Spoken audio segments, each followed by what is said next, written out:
Ils se sont baptisés Convoi de la Liberté, un mouvement importé du Canada. Des véhicules sont en train de converger vers Paris pour dénoncer les restrictions sanitaires. Ils sont passés aujourd'hui par la Charente et par la Vienne. Les dernières annonces du gouvernement laissant espérer la fin prochaine du pass vaccinal n'ont pas freiné le mouvement. Alexis Delacour et Marine Nadal.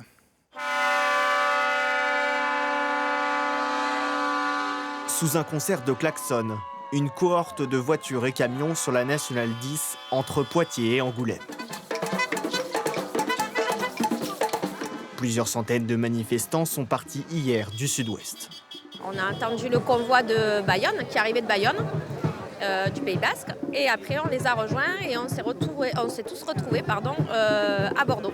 Il y a de l'amour, de la générosité, de la solidarité.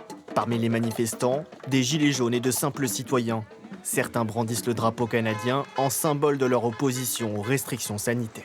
Nous, ce qu'on voudrait, c'est que le pass sanitaire, le pass vaccinal soit complètement enlevé parce qu'on pense que c'est quelque chose qui va ressortir dès qu'il y aura le moindre contestation populaire. On n'est plus en liberté, on est enchaînés comme des prisonniers.